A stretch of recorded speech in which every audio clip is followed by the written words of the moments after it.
Hello and welcome to Ryno's Ravens review. Please like the video and subscribe to the channel. Wow. No way did I ever think that that would happen. No. Did not think that those two games would go the way they would go. Ravens, Packers, Browns, Steelers. Nope. Definitely did not expect to have a chance at the playoffs. Raise your hand if you thought that both the Ravens and Browns would beat their opponent. Nope, not raising my hand. Nope, did not think it was going to happen. Sure, possible that the Ravens could beat the Packers. Sure. In the same weekend, the Browns beat the Steelers? Yeah, didn't think that was going to happen for a second, but it did. Holy shit. Holy shit. Yeah. Yeah, all right. Shocking. Continuing on with my key notes of this. What do I got here written down? Now the AFC North title is up for grabs in Week 18. Get to that schedule in a minute. Good to see John Harbaugh and or Todd Monken finally learn from their mistake. Yeah, finally. You see them make mistakes all the time. You see lots of people make mistakes lots of times. Happens. Which I really hate happening is they make the mistake and then they don't learn from it. So you can see them on BaltimoreRavens.com. Let's see exactly what I'm talking about. I'm going to use some numbers here. Yep. Baltimore Ravens 41, Green Bay Packers 24. A little more points than I would have really liked for the defense, considering they ran the ball so much, but it is what it is. Yes, ran the ball so much. 36 rushes by Derrick Henry. What? Where the fuck was this the whole season? Where? Whatever, man. I mean, whatever. Maybe the real problem was Lamar Jackson. Either just Lamar Jackson himself or the fact that he was banged up all year. Because I feel like that was the best the offense has looked the whole time. This whole season. Part of it here, Huntley accurate. 16 to 20. That's 80%. Check my math there. That's a good completion percentage. It's real good. And 20 passes attempted isn't like a tiny ass number. 20 is a decent amount for a win when you ran the ball a lot because you're a running team. Henry, 36 rushes, 216 yards. You had Huntley with a 8 rushes for 60 yards. Maybe a few more rushes than you would have liked to seen out of Huntley. Can't have him get banged up. We probably would have liked to seen a number 5 or 6 maybe. Keaton Mitchell, not as good as Huntley running the ball. 9 attempts, 31 yards, which isn't that good. I mean, it's a little more than 3 yards an attempt, which isn't terrible. And it's a nice change of pace to go with the 3-headed monster you have at running. Because you have your big power run you over, use that stiff arm to throw defensive backs out of the way. Excuse me. You have the change of pace, slasher, quick running back like Mitchell. And then you have a quarterback, which is more of a deception run. When you got all 3 of those going, it's hard to beat. And when you got all 3 of those going, and you can be accurate in your completions, teams don't lose games when that happens. When you can run that ball that effectively as an entire unit and have accurate passes, yeah. Now, Derrick Henry did not get all the glory. Zay Flowers with a nice touchdown. Only 4 catches, 30 yards. Didn't throw for many yards. Didn't. 1 touchdown there. Yeah. I guess I actually didn't put this in my notes, but I'll talk about it now. Flowers lined up out to the left. It's an out route. So he's going up a few yards and then out towards the sideline. Gets it close to the boundary. Then turns, reaches across the goal line because he catches it maybe about the 2-yard line-ish. And just lunges at the ball, thrusts the ball over the goal line. Of course, then drops it. Okay, 2 things here. One, he was already on the ground. or he didn't leap into the air. Therefore, he had already established himself as a runner. Had 2 feet down, then a third football move, reaching across the goal line. Then the ball comes out. So, that's the difference there. The third move, as in thrusting the ball across the goal line, that was completed. Though holding the ball away for X amount of seconds, apparently not the same thing, even though the rule book says, or time to do so. Okay. Now, the second thing, Zay Flowers dropping the ball again. Okay, fine. He had a touchdown by then. It's too close. It's too close when, in my opinion, you are not disciplined in your ball security. You're not out of the doghouse, Zay Flowers. You're still in the doghouse. Because, again, you have a history of putting the ball on the ground. But it's fine. It worked out. Whatever. And all that, they still cannot line up correctly. They do not know when to go in motion. They do not know when to get in their stance. Flags on that shit. They do not know that only 4 men can be in the backfield and everybody else has to be on the line of scrimmage. They still do not know that. They still do not know that the offensive tackle cannot be the end man on the line of scrimmage. And why it bothers me is that I know this. I do not get paid money to play football. It is not my job. It is their job. Part of their job is not only, catching passes or blocking receivers or throwing balls, lining up in the formation correctly, lining up in the correct formation correctly. That's part of your job. Can't do it. Yeah, that's great. It's wonderful. Whatever. How do I want to go here? I don't know if I'm going to spend too much time in the little play-by-play. And again, because this is something relatively new that I found, this is the Ravens.com. This is the Game Center page, home page here. Click Game Center button. Game Center. You're here. This play-by-play section here. This button here. Click that. I already have the tab open because I didn't want to have to wait on the internet to load the thing. And you're here where you can get a drive summary. You can either do all drives, scoring drives. I like looking at this because it can help me tell you where we're at. Now I feel that one thing we noticed, we'll just go to this here, this first drive for the Green Bay Packers, is that Malik Willis,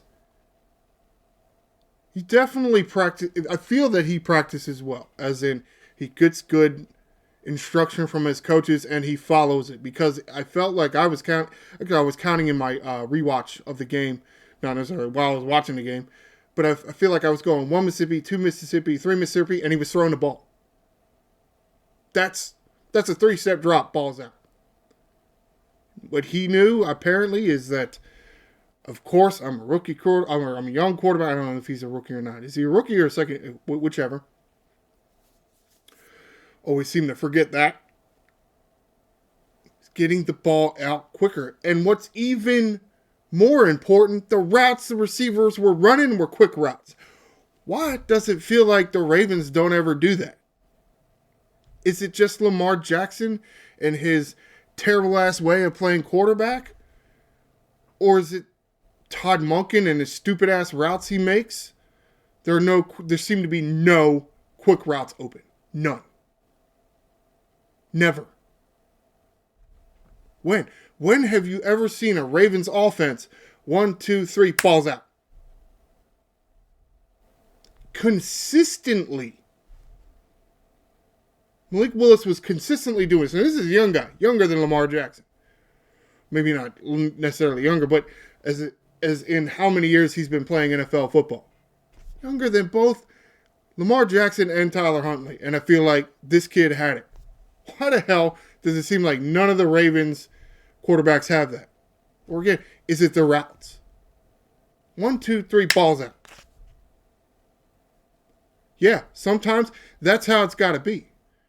Because that's how you help your offensive line out. They don't have to block as long. It's just like, let's say, a pass rush and actually getting to the quarterback. And the defender, the pass coverage team, doesn't have to cover as long. Yes, these are tactics. But apparently there are tactics that other teams know how to use, but the Baltimore Ravens do not.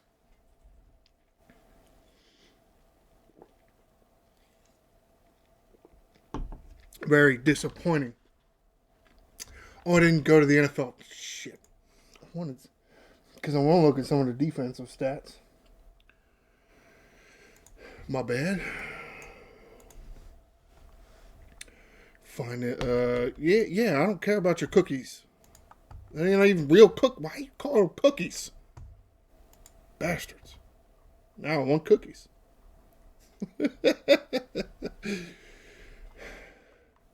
Yeah, there was a fumble, but it wasn't really a forced fumble, man. These stupid Packer guys just dropped the damn ball because they're dumb. Yeah, there were a few sacks, which was nice just to a certain extent. When you get behind, you got to hold the ball longer because you got to get your receivers down the field. Though they really could have dinked and dunked it because they were getting first downs and they were getting shots. Whatever. 4 quarterback pressures. And part of that is not necessarily the ineffectiveness of the Ravens pass rush. It's just the ball was out so damn quick. Malik Willis was, he as far as timing, he was, it was somewhat impressive just because the quarterbacks I've been watching on this team for the past several years just don't seem to know anything about that. And again, either it's on Lamar Jackson or Tyler Huntley, or it's on the jackass offensive coordinator not calling any short plays. Sometimes that helps you with the pass rush. If the ball is coming out that quick, why would you send 5 or 6 guys on a blitz? Why? They're not going to get there. This 3 seconds is not long enough. It's just not long enough for a pass rush to get there. But again, it seems like other teams understand this, but the Ravens don't. Oh, okay. That's cool. Wonderful. Not really the pass rush fault. Ball was coming out quick. They didn't spy well. All right, yeah, I'm still talking about stats here, but I'm just showing you that they did get a few sacks. Just not many quarterback pressures. I want to go back to the page here. That was the pass. Turnover and downs, fumble. There were a few times where, one, you're just thinking, have you not seen a read option ever? You watch the defense, the few times where Malik Willis ran the ball in for a touchdown, and you're just looking at like, I've seen that. I feel like I've seen that 1,000 times from Lamar Jackson running it. How have you, the defense, never seen it? And again, he's running it. He's not again, I guess. He's running it to the right side. People over there, Marlon Humphrey, Aloy Gilman, Roquan Smith. He in the middle. Trent Simpson he kind of bounces between left or right. Hamilton spends some time over there. Those guys do not know what a read option is. They don't. Because they see that fake or the mesh point initiate where the running back goes for the ball, and that's where everybody goes. If you're a safety, you can't follow that. Sorry. That's linebackers and linemen's job. As a safety, you can't do that. You can't shade inside like it's a running back running up the middle. You can't do that. Because then nobody's covering the fucking outside. Because the defensive linemen sure aren't. And if anything, they're not fast enough to cover it. So why the hell would you not? It really looked like they're totally unprepared for a quarterback that runs at all. Okay, they didn't know who who exactly was going to run. Oh, I'm sorry, not run. They didn't know exactly who the Green Bay's quarterback would be for this game. Okay, fine, sure. It's 2025 in the National Football League. Every quarterback needs that in their arsenal. Otherwise, they're not going to have a job. That's just the way the game has evolved. I'm telling you, gone are the days where Peyton Manning just stands in the pocket 50 times a game, where Tom Brady just stands there 50 times. Maybe they run one time a game. Those days are gone. They're gone. You either get with the program or you're going to get left behind. So if you're a quarterback and you can't run the ball at all, okay, I'm not saying that you got to be this read option quarterback. That's not what I'm saying. But have some kind of athleticism that when they throw what do I want to call this misdirection type of run, that you could pull it and go into open space and pick up some yards. Or when you have all your receivers running downfield and the defenders have their backs turned, that you can find a lane between your offensive line and the pass rush and maybe pick up a first down or pick up 5-10 yards. It is way too valuable of a skill for no quarterback to have that in their repertoire at all. So therefore, as a defense, why would you ever game plan for that not to be the case? And then, shocker, just when you see it's Malik Willis out there, how do you not spy more often? Assign somebody to him. Because he ran way too damn much. Ran way too damn much. Okay, you didn't know who Malik Willis was. I didn't know who Malik Willis was. Of course, it ain't my job to know. Not really. I'm not out there trying to stop him. It's your job. But yet, you didn't feel that you would ever need a spy. Except, oh, well, he started running and he's running for touchdowns and he's picking up first downs. Oh, we'll throw a spy out there every once in a while. Again, every once in a while. It seemed like the perfect job for Trenton Simpson to me. But for some reason or another, I feel that the Ravens were in dime a lot of the time. Far too often were they in dime. I guess you're trying to... You're playing the game, right? Ravens are up. Packers are going to throw the ball. So what do you want to do? You want to play coverage. They're throwing the ball quick. So not a whole lot of pass rush is going to happen. So put more defensive backs on the field. Sure, I guess, but dime?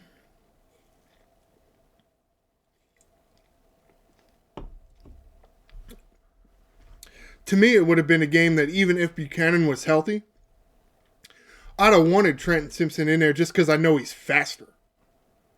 So would be a kind of a hybrid in between, let's say, the Teddy Buchanan type of linebacker and, let's say, our Darius Washington.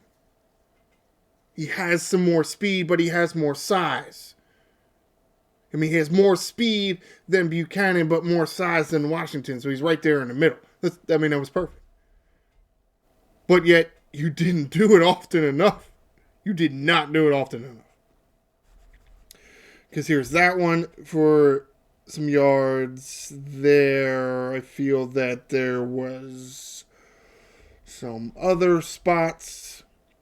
This touchdown here, Willis scrambled for 11 yards. Though at the same, obviously why I'm mentioning Trenton Simpson, if you didn't understand it, there was one time where they had a spy out there, or what appeared to be a spy.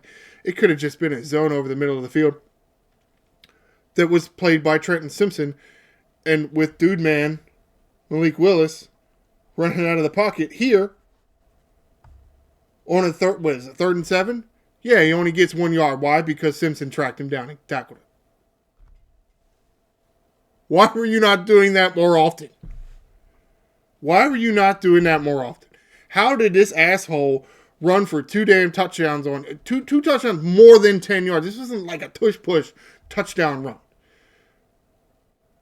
This is a run of more than 10 yards. Why was Trenton Simpson not on Malik Willis more often? Now, I do think on this last touchdown that Willis ran, I do think, pretty sure Trenton Simpson was on the field. Now, what was his assignment? I have no idea. To me, he was in the middle of the field. I think Roquan was lined up with the center about, and I feel that Trenton Simpson was maybe lined up in the B gap to Roquan's left, which is where the run went, except why would you not push him out over there further? I just feel that where the running back was in the backfield, that if you're going to do that read option, that side would have been the run side over there. So why not push Simpson out further? Just like 2 body lengths out a little further. And at the same time, when there's that fake, you can't dive inside. Roquan can dive inside. Your defensive tackle, your defensive end, they can dive inside. Your strong safety, who would have been Gilman over there, and Simpson, you can't dive inside. You can't. Why? Because when you dive inside, everybody's diving inside, and nobody's on the outside to get Willis. It's just annoying that I know things like this, but apparently they don't. It's part of the reason why I am losing faith in this coaching staff. Because if I'm picking some shit up like this, how do they not? It's their job. They practice these techniques. It's almost like they're not practicing. Or not practicing enough.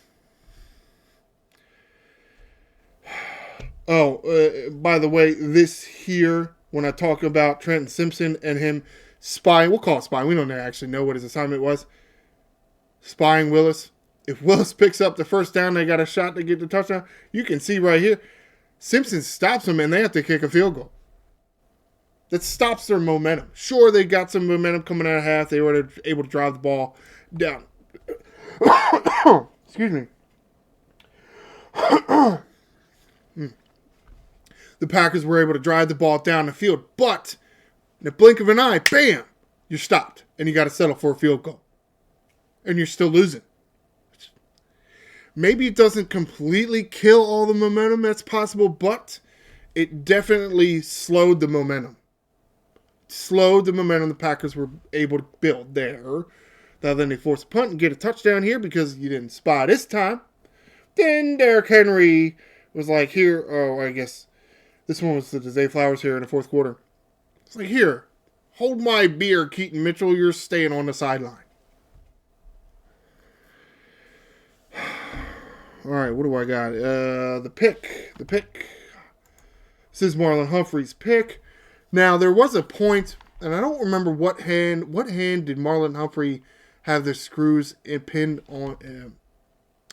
What the hell am I trying to say? When he dislocated his finger, right? And then he had some pins put in the finger. I don't remember what the hell hand that was. I guess I should have looked it up, though. I don't even know if it would have been there, but I did notice in my rewatch that even before he gets stepped on,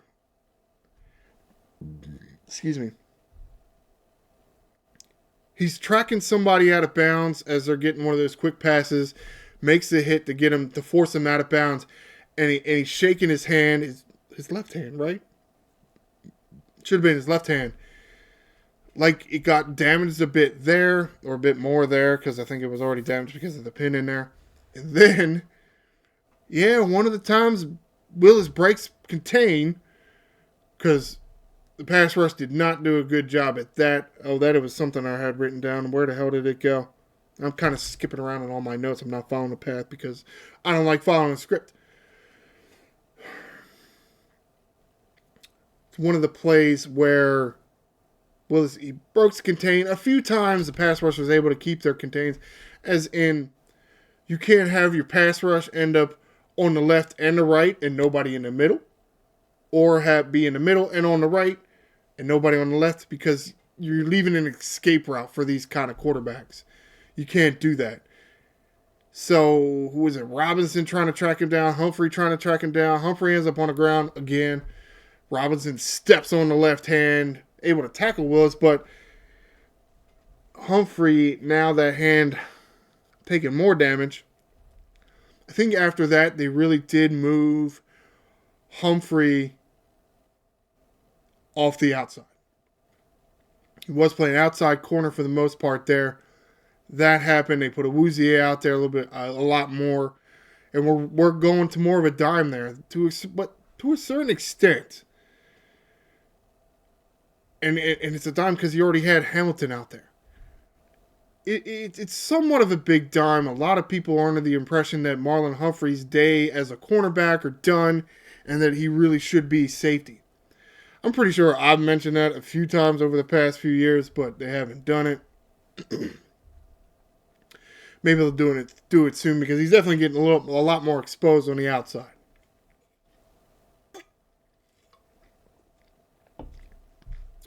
Because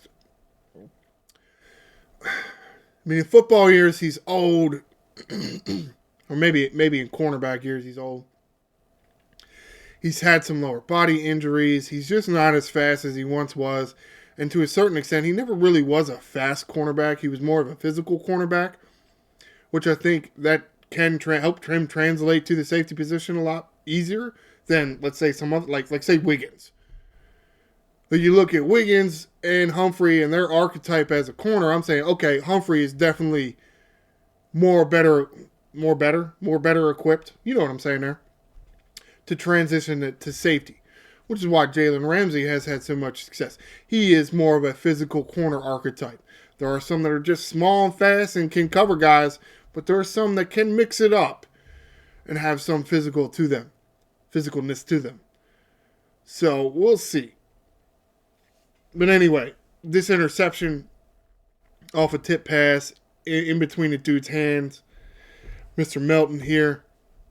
Sucks for them, but at the same time, be in the right place at the right time. You can catch a football with one hand because your left hand's all messed up because crap on my screen. Because big guys stepping on your hands. Get a little bit of cast on the hand. Still able to catch the ball. Didn't necessarily seal the game, but with that interception, you take points out of the Green Bay Packers pocket, and you get the ball back to your offense, who's able to score and really put the game away. But again, turnovers. You got the fumble on the bobbled snap from the Green Bay Packers.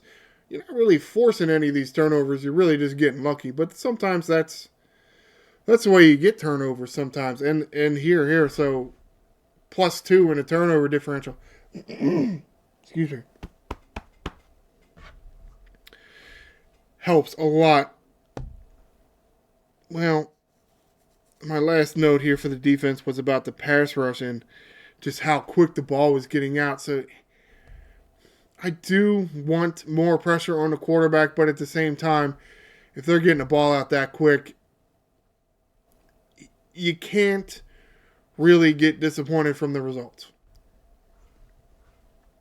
You can get disappointed from the effort because there were times where I felt the defenders stopped. They'd be in their pass rush, things would happen, maybe he'd shift a little bit in the pocket, and they kind of stopped. They stopped rushing because I guess they thought the ball would be out because they were so used to the ball coming out that quickly. There were a few times where it just wasn't coming out that quickly. More towards the end of the game where you got to hold on to the ball a little bit longer and get the guys down the field more because you are running out of time. So I don't really like that. It really did seem like they stopped. How you going to stop, man? Okay, offensive lineman pushed you on your ass. Now you're on your ass. Get up and keep going. Don't just lay there. Was that Draymond Jones that did that? I think at least once. Get up. Get up. I want to say Travis Jones, maybe. It was one of the defensive tackles, but he's mixing it up there with his interior lineman. He gets turned around a bit, and then he kind of just stopped. I guess he thought dude Manning threw the ball already. So he's there looking like, where's the ball? Where's the ball? He ain't thrown it yet, dude. Stop. Stop it. Be relentless in your pass rush and stay on your feet. Because that's happening a lot. I don't know if it's just the field, they're getting torn up because they've been used all year, or their Ravens pass rushers are too aggressive and offensive linemen are using that to get them on the ground. But the Ravens pass rushers are on the ground far too often. I don't really like that. I feel like something's going on there. I feel like that did not used to happen that much. It did not used to happen that much. It's happening now. Whatever. All right, we'll quit talking about the defense. We'll get to the offense. Because that's how you really got to close games out. Yeah. Derrick Henry. Woo-hoo.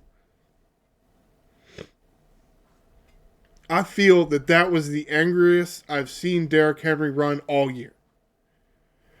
I probably should have made a note about this where that stiff arm was, but asking you the question, how many times do you remember seeing Derrick Henry throw a defensive back with his stiff arm this year? I don't feel that I still saw it all year. Maybe it's just I'm so disappointed with the way they performed. I just think it's all trash.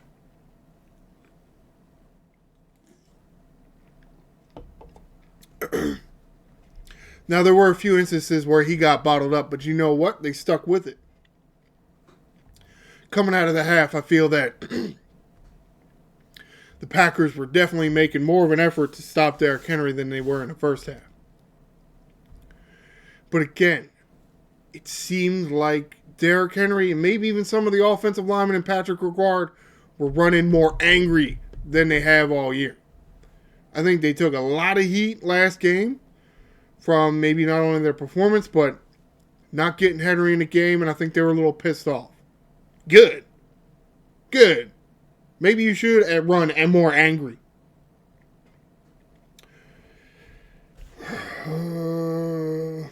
Derrick Henry actually had more than 20 carries before halftime. Ends up with 36. Holy shit. I feel like you haven't seen anything like that all year. Or not only are you giving it 20 times, but he's actually having really good success. And that you stuck with it. Because even if he has several runs in the first half and they're good, you don't always stick with it. You did here. You didn't last game. But you did here. Because he knew you had to have this game. Apparently, you were saving Derrick Henry for another game. Even though you needed to win last week and you didn't. Because, I'm going to outthink myself. It did help that Keaton Mitchell and Huntley were able to run. I did touch on this earlier when I was talking about the set. It does help that Mitchell and Huntley were able to have some success. Now, the Packers, I think, were very thin on their defensive front, which gave the Ravens an advantage because they were not thin on their offensive front. Puns intended. So that does help. You get better blocks that way. And when you load up to get Derrick Henry, does that leave more lanes for Tyler Huntley and Keaton Mitchell? And vice versa. If Huntley gets out there and runs from his quarterback's position, does that give Henry more room? Does Henry having success give Huntley more room? Does it give Mitchell more? Yes. But that's what I'm saying. It didn't ever seem like all year were they able to get the accurate pass game and a few types of running to get going at the same time. were able to do it this game. I don't know where the hell it was all season. I really don't. Or maybe it just seemed like whenever they did get it going, it was against a shit team that nobody cared about. Okay, maybe you can say that the Packers aren't a good team. Well, they're over 500. They're well over 500. They're in contention. I don't remember their playoff positioning because I know the Bears are doing good this year. But they don't have to win their division to get into the playoffs. They win next week, they got 10 wins. Whatever. And so maybe that's why I look at this as better, because this is at least supposed to be anyway, given their record, a better team. They couldn't do this against Kansas City Chiefs. They couldn't do this against the Bills. Couldn't do this against the Texans.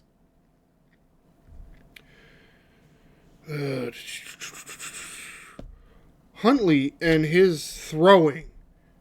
I mentioned it before in some other video. When did we see Huntley play? The Bears, he played in there was at least one other game because he tried Cooper Rush and that shit just didn't work. Huntley, it's not that he's a more accurate thrower. He's quicker in his decision-making process and in his throwing motion. I'm not saying that there's a quarterback controversy. I'm not saying that at all. Though, to be fair, unless Lamar Jackson is 80%, 80 or 90%, Huntley's got to go. I don't care if Lamar Jackson is healthy enough to play. Nobody's healthy enough to play this time of year. But I liked what I was seeing from Tyler Huntley. Maybe some of it while his progressions while his progressions were quicker, maybe they told him, hey, don't be looking just look for your 1 and your 2 routes. All right? Don't look at 3 and 4. Because by that time, nah. Right? You don't have that kind of time. Look at your first Look at your first pass option. Look at your second pass option. And from not there, go. Don't think about it. Don't try to throw the ball again after you escape the pocket. First read, second read, run. Go. And get down. Protect yourself. Because there were a few times there where, sure, he could have fought for another yard or 2, but he gave himself up. Which is how you have to do it. So while I don't know that Huntley is necessarily faster than when healthy, I don't know that Huntley is necessarily faster than Lamar Jackson, or that he has a stronger arm or a more accurate arm. It's just, I think in the process they go through, I think Huntley's better. At least at this point in their careers. Maybe it's Lamar Jackson getting his own damn head that he doesn't want to run. He doesn't want to run. I don't want to be a running quarterback. I don't want to be a running back. I want to be a quarterback. Okay. Fine. I'm telling you. Quarterbacks in 2025 and on in the National Football League run every so often. Run at least 5 times a game. At least. Otherwise, you're not winning many games. It's just how it has to be. Henry going over 30 carry. The last drive.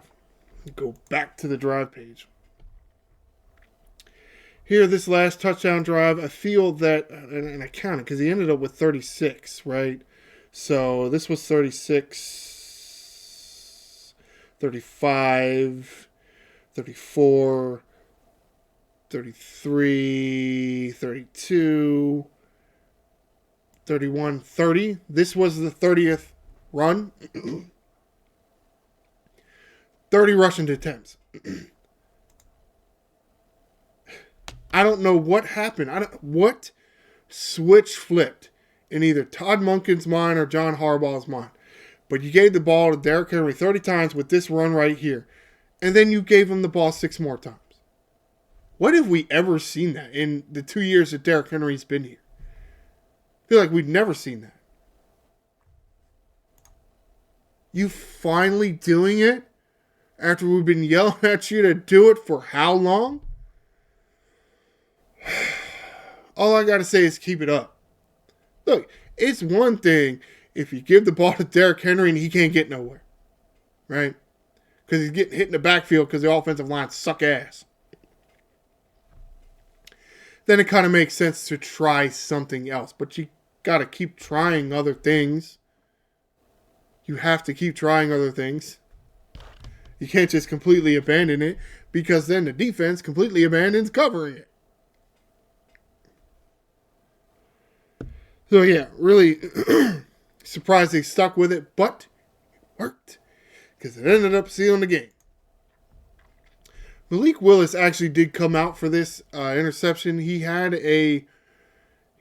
injured last week when they're playing the Bears, right? The Packers, anyway.